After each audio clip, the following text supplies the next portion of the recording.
ৰাহুল গান্ধীক হত্যাৰ ভাবুকি তেজপুৰত বিজেপি নেতাসহ মন্ত্ৰী বিধায়কৰ বিৰুদ্ধে এজাহাৰ দাখিল। শোণিতপুৰ জিলা কংগ্ৰেছৰ হৈ সভাপতি দাদুল বৰকাকতিয়ে দাখিল কৰিছে এজাহাৰ। বিজেপি নেতা তৰবিন্দৰ সিং মাৰোৱা, মন্ত্ৰী ৰৱনীত বিট্টু আৰু ৰঘুৰাজ সিঙৰ লগতে বিধায়ক সঞ্জয় গায়কোৱাডৰ বিৰুদ্ধে দাখিল কৰে এজাহাৰ। এজাহাৰত উল্লেখিত 4জনৰ বিৰুদ্ধে ব্যৱস্থা গ্ৰহণৰ দাবী বিজেপি দল তথা বিজেপি নেতৃত্বাধীন চৰকাৰক।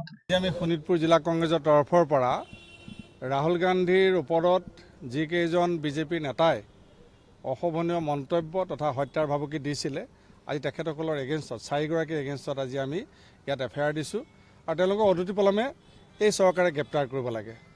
আমি কৈ আহিছোঁ আগতো যে যোৱা তানবীৰ সিং মাৰোৱা সেইগৰাকী ব্যক্তিয়ে 11 ছেপ্টেম্বৰ তাৰিখে ৰাহুল গান্ধী ডাঙৰীয়াৰ ওপৰত তেওঁ কৈছিলে যে ৰাহুল গান্ধী ডাঙৰীয়াক তেখেতৰ আইতাকৰ নিচিনাকৈ হত্যা কৰা হ'ব। আজি সেইগৰাকী বিজেপি নেতাই ৰাজহুৱাভাৱে কৈছে তেখেতে যে ৰাহুল গান্ধীক আইতাকৰ নিচিনাকৈ হত্যা কৰা হ'ব।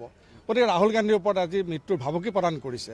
তাৰপিছত আমি দেখিছোঁ ইউপিৰ এগৰাকী ষ্টেট মন্ত্ৰী বিট্টু বুলি, তাৰোপৰি আপোনাৰ যিগৰাকী সিন্ধে চৰকাৰৰ এগৰাকী মন্ত্ৰী, সেইগৰাকী মন্ত্ৰীৰ নাম আছিলে আপোনাৰ তেখেত আছিলে MLA আছিলে সঞ্জয় গায়কোৱাড বুলি। তেখেতে কৈছিলে যে ৰাহুল গান্ধী ডাঙৰীয়াৰ যদি জিভা কোনোবাই কাটিব পাৰে 11 লাখ টকা পুৰস্কাৰ দিয়া হ'ব। আজি চাওক, তাৰোপৰি দুই তিনিগৰাকী ব্যক্তিয়ে আমাৰ ইয়াত 4গৰাকী ব্যক্তিৰ ওপৰত আমি আজি তেওঁলোকক এফআইআৰ দিছোঁ। তৰবিন্দৰ সিং মাৰোৱা, ৰৱনীত বিট্টু, তাৰপৰা ৰঘুৰাজ সিং আৰু সঞ্জয় গায়কোৱাড। এই 4গৰাকী ব্যক্তিয়ে কেইগৰাকী ব্যক্তিয়ে আজি ৰাহুল গান্ধীৰ ওপৰত তেখেতসকলে সন্ত্ৰাসবাদী বুলি কৈছে, কোনোবা এগৰাকীয়ে হত্যা কৰিম বুলি কৈছে, তেখেতক বাৰে বাৰে ভাবুকি প্ৰদান কৰিছে।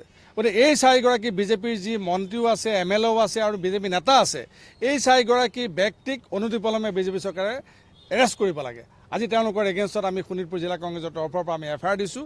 ইতিমধ্যে আমাৰ ব্লক পৰ্যায়তো ইয়াত এফআইআৰ দিব আৰু মণ্ডল পৰ্যায়তো এইসকলৰ কাৰণে এফআইআৰ দিম, যাতে অনতিপলমে এইখন চৰকাৰে তেওঁলোকৰ ওপৰত ব্যৱস্থা লয়। কাৰণ এই 4জন যিহেতু গণতন্ত্ৰৰ তেওঁলোকে নিৰ্বাচিত ব্যক্তি, আজি এখেতসকল গণতন্ত্ৰৰ বাবে ভাবুকি হৈ পৰিছে। আজি ৰাহুল গান্ধীৰ নিৰাপত্তাৰ বাবে আমি সংশয় হৈছোঁ যে ৰাহুল গান্ধীৰ নিৰাপত্তা আমি দিব লাগিব। আপোনালোকে জানে যে তেখেত আমাৰ হ'ল বিৰোধী দলৰ দলপতি। আজি সেই বিৰোধী দলপতিগৰাকীক আজি ভাবুকি প্ৰদান কৰা হৈছে। আজি এই বিজেপি চৰকাৰখনে গণতন্ত্ৰ খৰ্ব কৰিছে। আজি নৰেন্দ্ৰ মোদীৰ নেতৃত্বত, আমাৰ অমিত শ্বাহৰ নেতৃত্বত যে ভাৰতবৰ্ষত সন্ত্ৰাসবাদৰ ৰাজত্ব চলিছে আৰু তেওঁলোকে কি কৰিছে, তাৰ উপৰি আমাৰ ৰাহুল গান্ধীকে তেওঁলোকে সন্ত্ৰাসবাদীৰ ওপৰত দি যাবলৈ বিচাৰিছে। আজি সেইকাৰণে এইসকল ব্যক্তিক যদি গ্ৰেপ্তাৰ কৰা নহয়, তেনেহ'লে মই ভাবোঁ যে আমাৰ ভাৰতবৰ্ষত এইখন চৰকাৰে সন্ত্ৰাসবাদীক আশ্ৰয় দিয়া হ'ব।